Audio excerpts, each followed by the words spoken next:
சிங்கம் ஒரு சிங்கம் எப்போ எதுலயும் பெக்யூலியர் தான். ஒரு முறை சிங்கம் கர்ஜிச்சதுன்னா அந்த சவுண்ட்ல ஒரு 8 கிலோமீட்டருக்கு சும்மா அதிரும், எல்லா திசைகளும் அதிரும். அப்படிப்பட்ட அந்த சிங்கம் வேட்டைக்கு மட்டும்தான் வெளியில வரும், வேடிக்கை பார்க்கறதுக்கெல்லாம் வெளியில வராது. வேட்டையில கூட உயிரோடு இருக்கிற மிருகங்களை தான் வேட்டையாடும். அதுலயும் பெரும்பாலும் தன்னை விட பெரிய சைஸ் உள்ள மிருகங்களை தான் குறி வச்சு தாக்கும், ஜெயிக்கும். எவ்வளவு பசியில் இருந்தாலும் உயிர் இல்லாததை, கெட்டு போனதை தொட்டு கூட பார்க்காது. அப்படிப்பட்ட அந்த சிங்கம் அவ்வளவு ஈஸியா எதையும் தொடாது, தொட்டா விடாது. காட்டோட 4 பக்கமும் மார்க்கிங் மை டெரிட்டரின்னு தன்னுடைய பவுண்டரியை தானே வகுக்கும். அப்படிதான் அந்த காட்டையை தன்னோட கண்ட்ரோல்ல வச்சிருக்கும். சிங்கத்துக்கு கூட்டத்தோட இருக்கிறதுக்கும் தெரியும், தனியா இருக்கிறதுக்கும் தெரியும். அப்படியே தனியா வரணும்னு நினைச்சாலும் அஞ்சாம அலட்டிக்காம சும்மா கெத்தா தனியா வந்து அத்தனை பேருக்கும் தண்ணி காட்டும். எப்போ எதிலையும் தன்னோட தனித்தன்மையை இழக்கவே இழக்காது. Yes, a lion is always a lion.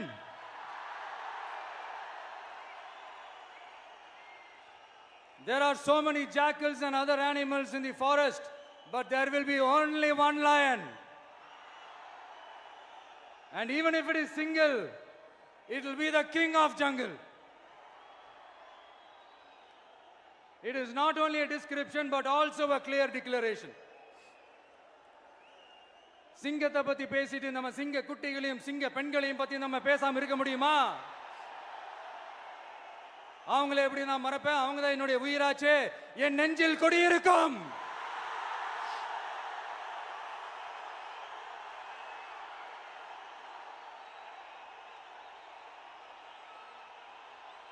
என்னுடைய தோழர்களுக்கும் தோழிகளுக்கும்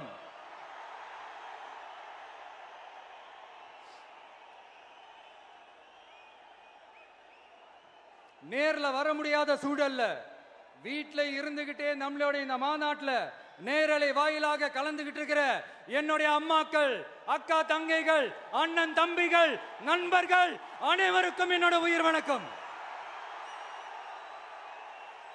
என்னோட உயிர் வணக்கம். என்னோட உயிர் வணக்கம்.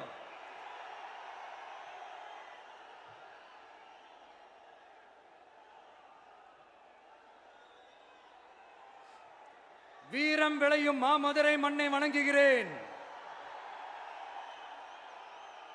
இந்த மதுரைனாலே உடனே ஞாபகத்துக்கு வரது சீறி பாஞ்சி துள்ளி குதிக்கிற யாருக்கும் அடங்காத காளைகள் விளையாடுற அலங்காநல்லூர் ஜல்லிக்கட்டு தான். நம்ம வைகை ஆறு தான். அழகர் ஆத்துல இறங்குற வைபவம். மதுரை மீனாட்சி அம்மன். இந்த மண்ணோட உண்மையான குணம் உணர்வு பூர்வமான மண் இது. அது மட்டும் இல்ல, இந்த மண்ணில் வாழ்ற மக்களும் அப்படித்தான் உணர்வு பூர்வமான ஆளுங்க. நான் இந்த மண்ணில் கால் எடுத்து வச்ச உடனே ஒரே ஒருத்தரை பத்தி தான் மனசுக்குள்ள ஓடிக்கிட்டே இருந்தது. அவர் யாருன்னு உங்களுக்கும் தெரிஞ்சிருக்கும். சினிமானாலும் சரி, அரசியல்னாலும் சரி, நமக்கு ரொம்ப ரொம்ப பிடிச்சது புரட்சி தலைவர் எம்ஜிஆர் அவர்கள் தான். அவரோட பழகிறதுக்கு எனக்கு வாய்ப்பு கிடைக்கல. ஆனா அவரை மாதிரியே குணம் கொண்ட கலைஞர் கேப்டன் விஜயகாந்த் அவர்களோட பழகிறதுக்கு எனக்கு நிறையவே வாய்ப்பு கிடைச்சது. அவரும் இந்த மதுரை மண்ணை சேர்ந்தவர் தானே. அவரை மறக்க முடியுமா? தமிழ்நாட்டு மக்கள் உணர்வுபூர்வமா உண்மையா நம்ம பக்கத்திலே நிக்கிறவங்க. அதுக்கு ஒரு மிகப்பெரிய அடையாளம் தான் இந்த மதுரை மண். நம்ம தமிழக வெற்றி கழகம் கையில் எடுத்திருக்கிற அரசியலும் அப்படித்தான். உண்மையான அரசியல், உணர்வு பூர்வமான அரசியல், நல்ல அரசியல், நல்லவங்களுக்கான அரசியல், நாட்டு மக்களுக்கான அரசியல், நல்லது மட்டுமே செய்கிற அரசியல்.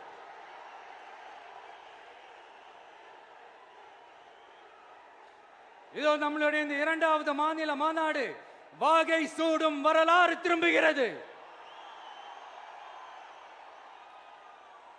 அப்படி இந்த மாநாட்டுக்கு பேர் வச்சிருக்கிறோம். 1967லயும் 1977லயும் நம்ம தமிழக அரசியல் ஒரு மிகப்பெரிய ஆட்சி அதிகார மாற்றங்கள் ஒண்ணு நடந்துச்சு இல்லையா? அதே மாதிரிதான் அடுத்த வருஷம் 2026ல அப்படி ஒரு வரலாறு திரும்ப போகுதுன்னு உறுதியா சொல்றதுக்கான மாநாடு தான் நம்மளோட இந்த இரண்டாவது மாநில மாநாடு. விக்கிரவாண்டி விசாலையில் நம்மளுடைய ஃபர்ஸ்ட் மாநாடு நடத்தணும், வெற்றி கொள்கை திருவிழா. அதுக்கப்புறமே நீங்க பார்த்திருப்பீங்க, தமிழக அரசியல் அந்த தட்ப வெப்பத்தையே மாத்தினுச்சு. நமக்கு எதிராக எத்தனை குரல்கள். ஆனா உங்களுக்கு தான் நம்மளை பத்தி நல்லா தெரியுமே, எந்த குரலையும் காதலையே போட்டுக்காம மக்களோட குரலை மட்டுமே கேட்டுக்கிட்டு நமக்கு எதிராக வர அத்தனை கூக்குரல்களையும் சின்னதா ஒரு சிரிப்போடவே கடந்து வந்திருக்கிறோம். அது இல்லாம நம்ம மாநாட்டில் ஒலிக்கிற இந்த குரல் இந்த ஒற்றை தமிழ் மகனோட குரல் மட்டுமல்ல, ஒட்டுமொத்த தமிழ்நாட்டு மக்களுடைய குரல். தமிழ்நாட்டில் இருக்கிற ஒவ்வொரு வீட்டில இருந்தும் ஒலிக்கிற குரல், ஒட்டுமொத்த உலகெங்கும் வாழும் ஒவ்வொரு தமிழ் வீட்டிலிருந்தும் எழும் குரல். இந்த சினிமா என்கிற மாபெரும் கலை ஆயுதத்தின் வாயிலாக சாதி, மதம், இனம், பாலினம், மொழி கடந்து இந்த நாட்டின் மூளை முடுக்கெங்கும் ரசிகர்களாக இருந்து தோழர்களாக நம்மோடு பயணிக்க துவங்கியுள்ள அனைவரோடும் இணைந்த ஒவ்வொரு மனிதருக்காகவும் ஒலிக்கிற உரிமை குரல். மாநில உரிமைக்காக, பெண் உரிமைக்காக, சமூக நீதிக்காக, சமநீதிக்காக, மதச்சார்பின்மைக்காக உண்மையா ஒலிக்கிற குரல். அதனால் இந்த குரலுக்கு எதிராக இன்னும் இன்னும் எத்தனை எத்தனை குரல்கள் வந்தாலும் ஓங்கி ஒலிக்குமே தவிர ஒரு நாளும் ஓயவே ஓயாது. Yes, it is an unstoppable voice, an unstoppable force.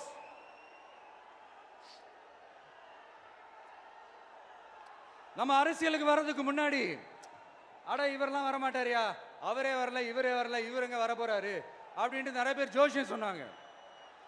அப்புறம் நம்ம கட்சியினுடைய பேர் அறிவிச்சதுக்கு அப்புறம் பேரு தானே அறிவிச்சிருக்கிறாரு, மக்கள் கிட்ட பேர் வாங்கணும்ல, அதெல்லாம் முடியாதுன்னாங்க. அப்புறம் ரொம்ப முக்கியமா மாநாடுலாம் எவ்வளவு பெரிய விஷயம், அதெல்லாம் இவர் ஒத்தால எப்படி பண்ண முடியும், சும்மா பக்கத்தில் புஷியானதை வச்சுக்கிட்டு மாநாடுல எப்படி நடத்தி காட்ட முடியும், அதெல்லாம் அவங்களால முடியாது. அப்புறம் மழை பெஞ்சு எல்லாத்தையும் கெடுத்துரும். ஏன் என் கூட இருக்கிறவங்களே கூட தான் சொன்னாங்க. அதுக்கப்புறம் என்ன நடந்துச்சுன்னு உங்க எல்லாருக்குமே தெரியும். இப்ப புதுசா ஒண்ணு சொல்ல ஆரம்பிச்சிருக்கிறாங்க. அது என்னடானா, ஆட்சியை பிடிக்கிறதெல்லாம் அவ்வளவு ஈஸி இல்லை இல்லையா. இப்ப அதெல்லாம் விட்டாங்க, இப்ப இங்க வந்துட்டாங்க. இவர் நேரா ஷூட்டிங்ல இருந்து வருவாராம், வந்து ஆட்சியை பிடிப்பாராம். அது எப்படி இவராலே முடியும், அவராலேயே முடியல, இவராலேயே முடியல, அவருக்கு அத்தனை வருஷம் ஆச்சு, இவராலே எப்படி முடியும்ட்டு ஒரு பக்கம். இன்னொரு பக்கம் கூட்டம்லாம் ஓகே தான், அது எப்படி ஓட்டா மாறும் அப்படின்றது இன்னொரு பக்கம். இப்படி கதை, திரைக்கதை, வசனம், இயக்கம், பாடல்கள்,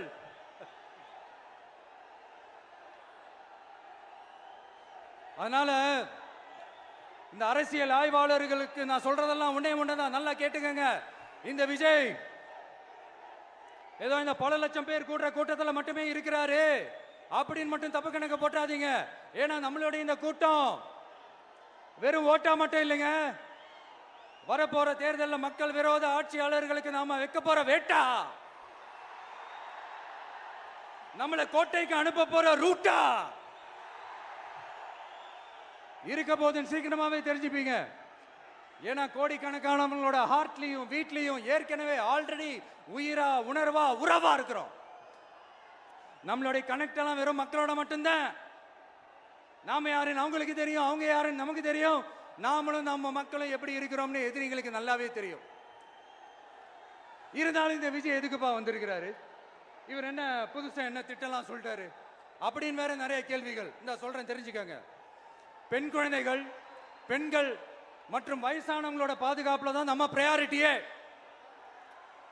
அடுத்து இளைஞர்கள், உழவர்கள், உழைப்பாளர்கள், நெசவாளர்கள், மீனவர்கள், ஆதரவற்ற முதியோர்கள், மாற்றுத்திறனாளிகள், மூன்றாம் பால் இனத்தவர்கள்னு இன்னும் இங்க யாருக்கெல்லாம் கவர்மெண்டோட ஒரு ஸ்பெஷல் அட்டென்ஷன் தேவையோ அவங்க எல்லாருக்குமான ஒரு கவர்மெண்ட் அமைக்கிறது தான் நம்ம இலக்கே. நான் ஏற்கனவே சொன்னதை தான் நான் திரும்பவும் சொல்றேன். நம்மளுடைய இந்த தமிழக வெற்றி கழகம் ஏதோ அரசியல் ஆதாயத்துக்காக தொடங்கப்பட்ட கட்சியெல்லாம் கிடையாதுங்க. கொள்கை கோட்பாடுகளோடு தந்தை பெரியார், பெருந்தலைவர் காமராஜர், அண்ணல் அம்பேத்கர், வீரமங்க வேலு நாச்சியார், மக்கள் சேவகர் அஞ்சலை அம்மாள், நம்மளுடைய 5 கொள்கை தலைவர்களோட வழிகாட்டுதல்களோடு தொடங்கப்பட்ட கட்சி. நம்ம ஸ்டாண்ட்ல நாம எப்பவுமே ஸ்ட்ராங்கா தாங்க இருக்கிறோம். அதுல எந்த மாற்றத்துக்கோ எந்த சமரசத்துக்கோ துளி கூட இடமில்லை. நம்மளுடைய ஒரே கொள்கை எதிரி பாஜக தான். நம்மளுடைய ஒரே அரசியல் எதிரி திமுக தான். எப்படி? நம்மளுடைய ஒரே கொள்கை எதிரி, நம்மளுடைய ஒரே அரசியல் எதிரி ஏதோ அண்டர் கிரவுண்ட் ஆதாயத்துக்காக டீல் போட்டுக்கிட்டு டீல் பேசிக்கிட்டு இந்த அலையன்ஸ் வச்சுக்கிட்டு இந்த ஊரை ஏமாத்துற கட்சி எல்லாம் நம்ம டிவிக்கே கிடையாதுங்க. யாருக்காகவும் எதுக்காகவும் எந்த பயமும் கிடையாது. மாபெரும் பெண்கள் சக்தி நம்மளோட இருக்கிறாங்க, மாபெரும் இளைஞர்கள் சக்தி நம்மளோட இருக்கிறாங்க, ஒட்டுமொத்த தமிழ்நாட்டு மக்களுடைய சக்தி நம்மளோட நிக்கிறாங்க. அப்படி இருக்கும்போது இந்தியாவில் இருக்கிற எல்லா ஸ்டேட்லயும் வாழ்ற நம்ம தமிழ் நெஞ்சங்கள் மட்டும் இல்ல, உலகம் பூரா 100க்கும் மேலான நாடுகள்ல வாழ்ற நம்ம தாய் தமிழ் உறவுகள் எல்லாருமே என்ன விஜய் தளபதி விஜய் இல்லனா விஜய் தளபதி இப்படி சொந்தம் கொண்டாடுற கோடிக்கணக்கானவங்களோட அன்பு மாசியும் நம்மளோட இருக்கும்போது, இவங்க எல்லாருமே நம்மளோட நிற்கும் போது எதுக்குங்க இந்த பாசிச பாஜகவோட நேரடி கூட்டணியோ இல்ல மறைமுக கூட்டணியோன்னு உறவு வச்சுக்க? நாம என்ன உலகமாக ஊழல் கட்சி என்ன?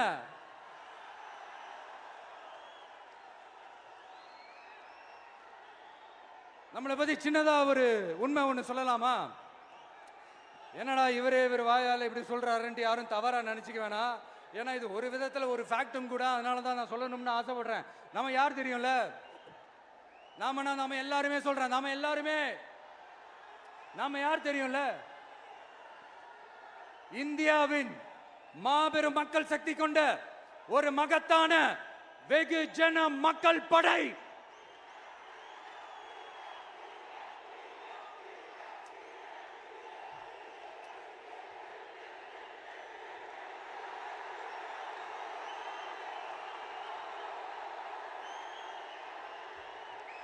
அதனால நம்ம தலைமையில நாம் அமைக்க போற இந்த உண்மையான மக்களாட்சிக்கான அச்சாரமாக மாபெரும் மக்கள் சக்தியை அணி அணியாக நம்மளோட திரண்டு நிக்கிறப்போ இந்த அடிமை கூட்டணியில சேர வேண்டிய அவசியம் நமக்கு எதுக்குங்க? நம்மளுடைய இந்த கூட்டணி சுயமிழந்த கூட்டணியெல்லாம் இருக்காது, சுய மரியாதை கூட்டணியா தான் இருக்கும். இந்த ஒரு பக்கம் RSS கிட்ட அடிபணிஞ்சுக்கிட்டு, இன்னொரு பக்கம் மதச்சார்பற்ற கூட்டணின்னு இந்த மக்களை ஏமாத்துற கூட்டணியெல்லாம் நம்ம கூட்டணி இருக்காது.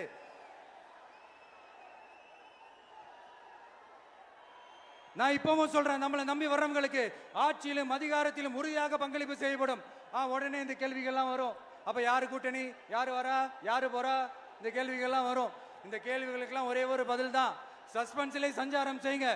ஆனா ஒண்ணு, 2026ல 2 பேருக்கு நடுவுல தான் போட்டியே. ஒன்னு TVK, இன்னொன்னு DMK. இந்த போட்டி எப்படி இருக்க போதுன்னா, இந்த அலையன்ஸை வச்சு எப்படியாவது நம்ம தப்பிச்சிடலாம். என்ன இந்த பழைய இந்த மேத்தமேட்டிக்ஸ், அரித்மேட்டிக்ஸ் இதெல்லாம் வச்சு எப்படியாவது நம்ம தப்பிச்சிடலாம் அப்படின்னு நினைக்கிறவங்களோட அந்த கனவு ஒரு நாளும் மைப்படாது. சரி, இப்ப நம்ம வேற ஒரு ஏரியாவுக்கு ஒன்று வருவோம். எதிர்காலம் வரும், என் கடமை வரும், இந்த கூட்டத்தின் ஆட்டத்தை ஒழிப்பேன்.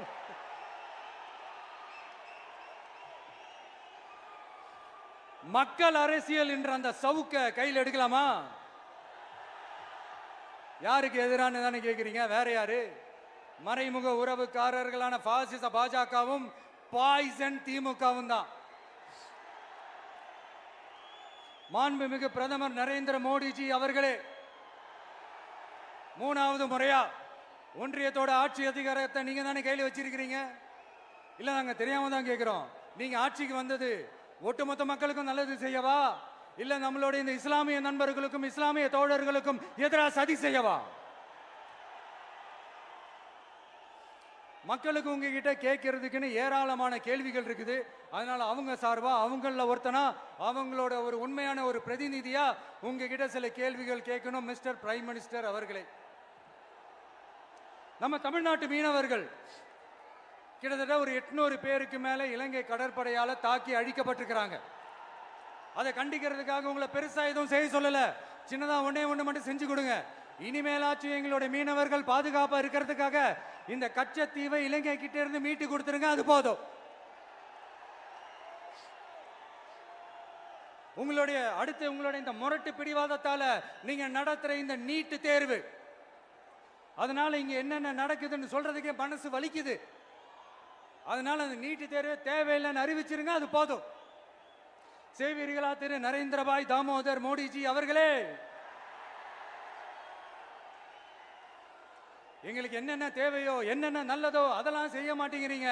ஆனா ஆட்சி அதிகாரத்தை மட்டும் கையில வச்சுக்கிட்டு மக்களை ஏமாத்த நேரடியாக ஒரு பாசிச பாஜக அடிமை கூட்டணி ஒண்ணு. அடுத்து உங்களோட இந்த மைனாரிட்டி ஆட்சியை ஓட்டுறதுக்காக மறைமுகமாக RSS அடிமை குடும்பம்னு இன்னொரு கூட்டணி. இப்படி மக்கள் சக்தியே இல்லாத இந்த ஊழல் கட்சிகளை மிரட்டி அடிபணிய வச்சு 2029 வரைக்கும் சொகுசு பயணம் போயிடலாம்னு திட்டம் தீட்டி வச்சிருக்கிறீங்க. அதானே ஜி? என்ன ஜி? ஒண்ணு மட்டும் சொல்றேன், தெரிஞ்சுக்கங்க. என்னதான் நீங்க இந்த நேரடி மறைமுக கூட்டணின்னு குட்டிகரணம் போட்டாலும் தாமரை இலையில தண்ணியே ஒட்டாது. தமிழக மக்கள் மட்டும் எப்படி ஒட்டுவாங்க?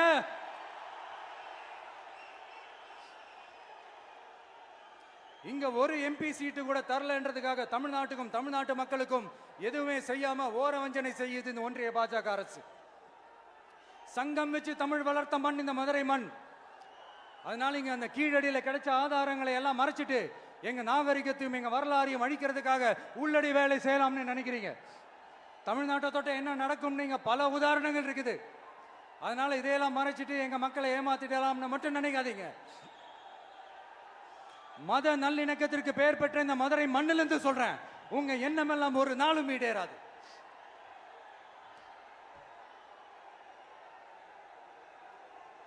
எம்ஜிஆர்னா யார் தெரியும்ல? அவர் மாஸ்னா என்னன்னு தெரியும்ல?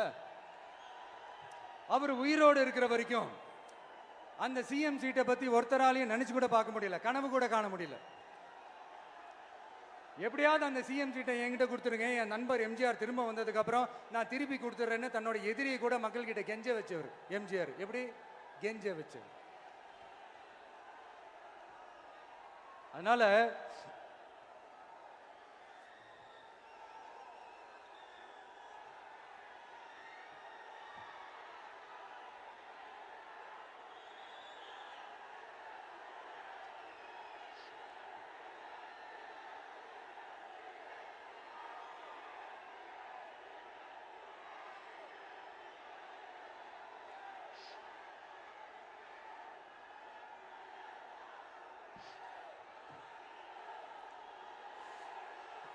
ஆனா